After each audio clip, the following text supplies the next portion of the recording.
요즘 신고 계신 신발, 혹시 어디서 만들어졌는지 확인해 보셨어요? 아, 네. 예전처럼 그냥 당연히 메이드 인 차이나겠지 생각하면 의외로 놀라실 수도 있습니다. 그렇죠. 이 세계 신발 공장의 지도가 생각보다 꽤 빠르게 바뀌고 있거든요. 네, 우리가 매일 신는 이 신발 하나에도 사실은 뭐랄까 세계 경제의 큰 흐름 같은 거, 또 지정학적 변화, 기업들의 아주 치열한 전략 같은 게 다 숨어 있는 셈이죠. 맞습니다. 정말 흥미로운 지점이에요. 바로 그 점 때문에 오늘 저희가 이 변화, 그러니까 세계 신발 제조의 중심이 중국에서 베트남으로 눈에 띄게 옮겨가는 현상을 좀 자세히 들여다보려고 합니다. 네. 이게 특히 우리나라, 한국의 시니어 세대에게는 또 어떤 의미가 있고 어떤 생각할 거리를 던져주는지 좀 깊이 이야기 나눠보면 좋겠어요. 좋습니다. 오늘 저희가 참고할 자료는 케어유 뉴스의 김영래 편집장님이 매일 아침 팟캐스트랑 칼럼으로 전해주시는 아침마다 지혜 시리즈인데요. 그중 1047번째 글입니다. 아, 아침마다 지혜. 제목처럼 정말 아침마다 새로운 관점을 얻게 해주는 그런 좋은 시리즈죠.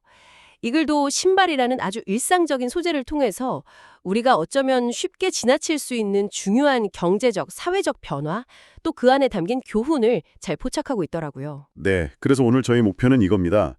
이 신발 공장이 옮겨가는 구체적인 현상을 좀 따라가 보면서 세계 경제 지형이 어떻게 변하는지 읽어내고 또 뭐 공급망 재편이라든지 위험 분산 같은 좀 더 큰 그림의 의미는 뭔지 파악해 보는 거죠. 네네. 저는 이게 그럼 개인의 삶, 뭐 예를 들면 자산 관리나 인생 설계 같은 측면에서는 어떤 걸 시사하는지, 특히 과거 우리나라의 발전 경험하고 비교하면서 좀 실질적인 지혜를 찾아보는 시간을 갖겠습니다.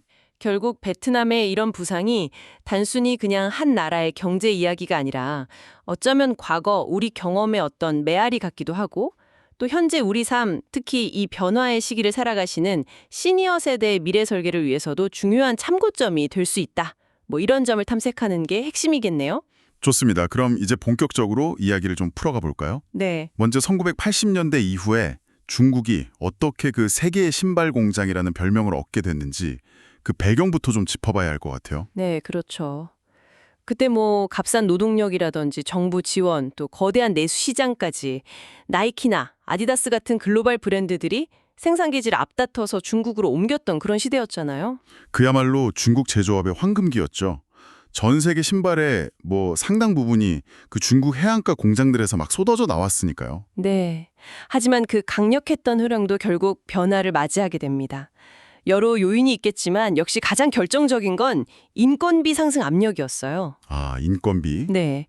중국 경제가 이제 고도 성장하면서 노동자들 임금 수준이 불과 10여 년 만에 정말 몇 배씩 뛰어오르기 시작했거든요. 그럼 기업들 입장에서는 이제 중국이 예전 같은 그런 압도적인 비용 우위를 제공하지 못하게 되는구나 이렇게 느꼈겠네요. 그 비용 문제만이 또 아니었습니다. 그 지식재산권 보호에 대한 우려도 있었고 또 갈수록 강화되는 환경 규제 그리고 또 미중 무역 갈등 같은 그런 지정학적 긴장감까지 더해지면서 기업들이 이른바 차이나 리스크라는 걸 심각하게 고려하기 시작한 거죠. 그러니까 단일 국가의 생산을 너무 과도하게 의존하는 게 얼마나 위험한지 이걸 이제 체감하게 된 겁니다. 여기서 정말 흥미로운 지점은 이런 복합적인 요인들이 작용한 결과로 제조업 지형의 변화 속도가 생각보다 훨씬 빨랐다는 점, 이거 아닐까요? 맞아요. 기업들이 단순히 뭐 비용 절감 차원을 넘어서서 안정적인 공급망 확보를 위해서 정말 발빠르게 움직였다는 거죠. 바로 그 지점에서 베트남이 아주 강력한 대안으로 부상한 겁니다. 젊고 풍부한 노동력은 뭐 여전히 매력적인 요소였고요. 네. 중국에 비해서 인건비도 훨씬 저렴했죠. 여기에 더해서 베트남 정부가 외국인 투자 유치에 굉장히 적극적이었고 또 뭐 CPTPP 같은 여러 자유무역 협정, FTA라고 하죠. 그런 수출입 관세 장벽을 낮추는 협정들을 막 체결하면서 수출 환경을 개선한 점도 크게 작용했습니다. 아, 그렇군요. 지리적으로도 중국이랑 가깝고 항만시설 같은 인프라도 꾸준히 개선되면서 뭐 신발뿐 아니라 전자제품, 의류 이런 다양한 제조업체들이 베트남으로 생산기지를 옮기거나 확장하는 흐름이 아주 뚜렷해졌죠. 네. 그래서 지금은 나이키 전체 신발 생산량의 절반 이상이 베트남에서 만들어지고 있고요. 아디다스나 퓨마 같은 다른 주요 브랜드들도 베트남 생산 비중이 상당히 높습니다. 와, 정말요? 네. 그러니까 우리가 신발 매장에서 메이드 인 비et남 라벨을 보는 게 더 이상 낯설지 않게 된 배경이죠. 와, 진짜 불과 한 10년, 15년 전만 해도 상상하기 어려웠던 그런 변화인데요. 그렇죠. 그런데 이 변화의 흐름에 또 예상치 못한 변수가 하나 등장했잖아요. 바로 전 세계를 강타했던 코로나19 팬데믹. 아, 맞습니다. 팬데믹. 이게 공급망 재편에 또 다른 결정적인 영향을 미쳤다고요? 팬데믹은 그야말로 공급망 쇼크를 전 세계 기업들에게 제대로 안겨주었죠. 특히 팬데믹 초기에 중국이 도시 봉쇄를 포함한 아주 강력한 제로 코로나 정책을 펼치면서요. 네. 중국의 생산 시설을 집중했던 기업들은 그냥 공장 가동 중단, 물류 대란이 나는 직격탄을 맞았습니다. 심지어 부품 하나를 구하지 못해서 완제품 생산 라인 전체가 멈추는 사태까지 벌어졌죠. 우와. 그때 정말 많은 기업들이 뼈저리게 느꼈을 것 같아요. 생산 기지를 한 곳, 특히 특정 국가에 몰아넣는 게 이게 얼마나 취약한 전략인지. 네. 흔히 말하는 계란을 한 바구리에 담지 말라는 그 원칙이 기업 경영에서도 얼마나 중요한지 다시 한번 확인된 순간이었겠네요. 그렇습니다. 이 경험은 단순히 단기적인 생산 차질 대응, 이걸 넘어서 기업들의 장기적인 위험 관리 전략 자체를 근본적으로 바꾸는 계기가 됐어요. 아, 소위 차이나 플러스 원 전략이라고 하죠. 중국 외에 최소한 하나 이상의 대체 생산 기지를 확보하려는 움직임이 더욱 가속화되었고 그 과정에서 베트남은 물론이고 인도, 인도네시아, 멕시코 같은 다른 국가들로 생산 기지를 다변화하려는 시도가 더욱 활발해졌습니다. 이건 이제 단순히 비용 효율성 이걸 넘어서 공급망의 어떤 회복 탄력성, 리질리언스, 그리고 안정성을 확보하려는 전략적인 판단이 된 겁니다. 듣고 보니 이게 단순히 기업들만의 이야기가 아닌 것 같습니다. 우리 개인의 삶에도 중요한 시사점을 주는 것 같아요. 네, 그렇죠. 자산, 혹은 인간관계까지도요. 한 곳이 흔들릴 때 삶 전체가 휘청거릴 수 있다는 이 위험. 이 신발 공장 이동 사례가 다시 한번 좀 생각해보게 만드네요. 특히 그 은퇴를 앞두시거나 이미 은퇴하신 시니어 세대의 자산관리 측면에서는 이 분산의 원칙이 정말 아무리 강조해도 지나치지 않습니다. 네. 안정적인 노후 생활을 위해서는 가지고 계신 자산을 연금, 예금, 주식, 부동산 이렇게 어느 한 곳에 몰빵하기보다는 위험도를 낮추고 또 장기적인 수익을 추구할 수 있도록 여러 자산군에 걸쳐서 좀 균형 있게 배분하는 그런 지혜가 필수적이거든요. 글로벌 기업들이 생산 기지를 다변화하면서 위험을 관리하듯이 말이죠. 아, 신발 공장에서 시작된 이야기가 개인의 자산관리 전략까지 이렇게 연결되는군요. 흥미롭네요. 네. 그런데 이 베트남의 변화가 이런 거시적인 경제 지표를 넘어서서 그곳에서 살아가는 사람들의 삶을 실질적으로 바꾸고 있다는 점도 좀 주목할 만한 것 같아요. 맞아요. 자료에 소개된 베트남 여성 노동자 이야기가 좀 인상 깊었는데요.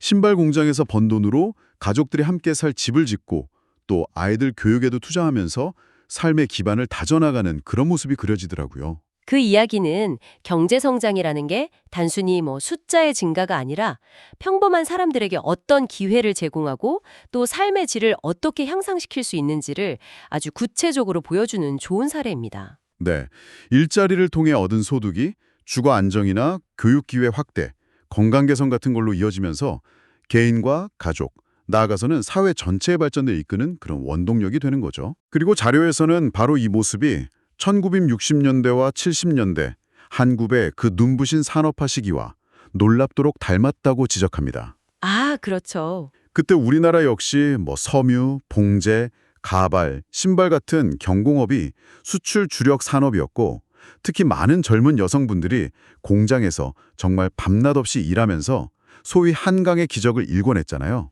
네, 맞습니다. 그분들의 땀과 노력이 가족의 생계를 책임지고 국가 경제 발전의 밑거름이 되었던 그런 역사가 있습니다.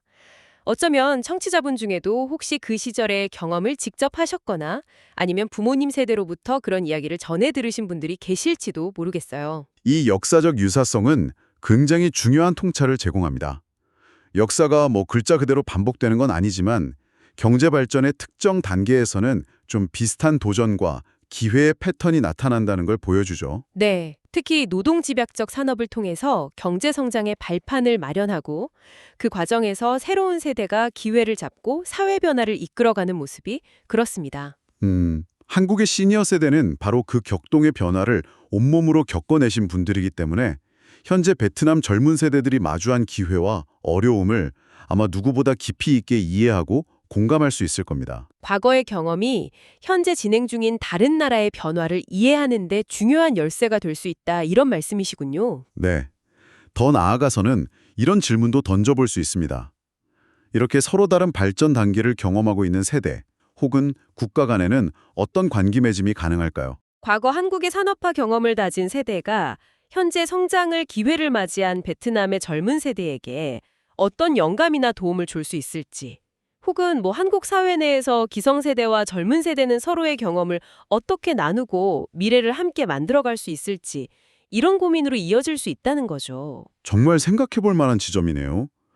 그렇다면 이 모든 이야기, 그러니까 신발 공장의 이동, 팬데믹의 교훈, 또 과거의 연결고리 이런 것들을 종합했을 때 특히 한국의 고도 성장기를 직접 살아오신 시니어 세대에게는 어떤 구체적인 지혜를 얻을 수 있을까요? 네. 자료에서는 3가지 핵심적인 교훈을 강조하고 있습니다. 첫 번째는 변화는 상수다, 이 인식을 갖는 겁니다. 세상은 끊임없이 변화한다는 사실을 받아들이는 거죠. 맞습니다. 지금 세계 신발 생산의 중심이 베트남으로 옮겨갔지만 이게 영원하리라는 보장은 없잖아요. 그렇죠. 기술이 더 발전해서 자동화가 고도화된다거나 혹은 전혀 예상치 못한 지정학적 변화가 생기면 또 다른 나라나 지역이 새로운 생산 중심지로 떠오를 수도 있습니다. 네. 따라서 삶을 계획하고 미래를 준비할 때 이런 변화의 가능성을 항상 열어두고 좀 유연하게 사고하는 자세가 중요하다는 겁니다. 과거의 성공 방식이나 현재의 안주에 안주하기보다는 변화의 흐름을 읽으려는 노력이 필요하다, 이런 거죠. 두 번째 교훈은 새로운 역할의 가능성을 탐색하는 것입니다. 네. 베트남처럼 새로운 세대와 국가가 이렇게 역동적으로 성장하는 모습을 보면서 이미 비슷한 성장통을 겪었던 우리 시니어 세대가 어떤 역할을 할 수 있을지 생각해보자는 제안인데요. 단순히 과거를 추억하거나 수동적인 소비자 역할에 머무는 것이 아니라 풍부한 경험과 연륜에서 우러나오는 지혜를 다음 세대나 다른 사회에 나누는 어떤 멘토가 될 수도 있고요. 혹은 새로운 성장의 기회에 참여하는 현명한 투자자가 될 수도 있다는 거죠. 네, 그렇죠. 이런 역할은 개인적인 성취감을 넘어서 사회 전체에도 긍정적인 활력을 불어넣을 수 있을 것 같아요. 그리고 마지막 세 번째 교훈은 삶의 포트폴리오를 다각화하라는 것입니다. 앞서 이야기 나눈 자산 관리의 분산, 원칙을 삶 전체로 확장하는 개념이죠. 자선뿐만 아니라 삶 전체로요? 네. 은퇴 후에 늘어난 시간을 어떻게 활용할 것인가와도 직결되는 이야기인데요. 어느 하나의 활동, 예를 들어 특정 취미나 봉사활동 혹은 특정 인간관계에만 지나치게 몰두하기보다는 일, 여가, 건강관리, 학습, 사회적 교류 등 삶의 다양한 영역에서 균형을 잡는 것이 중요하다는 겁니다. 여러 개의 기둥이 건물을 더 튼튼하게 지탱하듯이 다각화된 삶의 포트폴리오는 예상치 못한 어려움에 대한 어떤 완충작용을 해주고 또 전반적인 삶의 만족도와 행복감을 높이는 핵심적인 전략이 될 수 있다는 그런 통찰입니다. 그렇군요. 이 세 가지 교훈을 관통하는 핵심은 결국 변화에 대한 개방성과 적응력, 그리고 세대 간 혹은 사회 간 경험과 지혜의 어떤 선순환, 마지막으로 삶의 여러 영역에서의 균형 감각이라고 정리할 수 있겠습니다. 네. 이건 특정 세대에게만 국한되는 것이 아니라 이 불확실성이 커지는 시대를 살아가는 우리 모두에게 필요한 삶의 지혜가 아닐까 싶습니다. 그렇군요. 정말 신발 공장 이야기에서 출발해서 우리 삶을 돌아보는 깊은 성찰까지 이르게 되네요. 네. 자, 오늘 저희는 케어유 뉴스 아침마다 지혜 글을 바탕으로 세계 신발 공장의 중심축 이동이라는 현상을 통해서 글로벌 공급망의 변화와 위험 분산의 중요성, 그리고 이게 과거 한국의 경험과 연결되면서 현재 우리, 특히 시니어 세대에게 어떤 교훈과 지혜를 주는지를 함께 탐색해봤습니다. 끊임없이 변화하는 세상에 발맞춰서 유연하게 적용하는 태도, 그리고 자산뿐만 아니라 삶의 전반적인 영역에서 균형 잡힌 다각화를 추구하는 것이 중요하다는 점을 다시 한번 확인했습니다. 네, 청취자분께서도 오늘 나눈 이야기들 자신만의 맥락에서 한번 되새겨 보시면 좋겠습니다. 세계 경제의 큰 흐름을 이해하는 것이 당신의 일상과 미래 설계, 또 재정 계획에 어떤 식으로든 연결될 수 있다는 점을 발견하실 수도 있을 겁니다. 과거 우리가 겪었던 변화 속에서 얻은 교훈들이 오늘날 다른 곳에서 벌어지는 변화를 이해하는 데 도움을 주듯이 현재의 변화에서 얻는 통찰 또한 앞으로 다가올 예측 불가능한 미래를 헤쳐나가는 데 중요한 나침반이 되어줄 수 있을 것입니다. 그럼 마지막으로 청취자분들께 질문 하나를 던져드리면서 마무리하겠습니다. 지금 이 순간에도 로봇공학이나 인공지능을 통한 자동화, 그리고 탄소 중립이나 ESG 경영 같은 지속 가능성에 대한 요구는 제조업의 풍경을 계속해서 바꾸고 있거든요. 네, 그렇죠. 그렇다면 과연 10년, 20년 뒤에는 어떤 형태의 새로운 공장이 등장하고 또 어떤 산업이 세계 경제를 이끌게 될까요? 그리고 더 나아가서 우리가 과거의 변화, 예를 들어 오늘 깊이 이야기 나눈 신발 공장의 이동 같은 사례에서 배운 그 지혜들이 이런 완전히 새로운 차원의 미래 변화를 예측하고 또 그 변화의 파도에 현명하게 올라타는데 어떻게 실질적인 도움을 줄 수 있을지 한번 진지하게 고민해 보시는 건 어떨까요?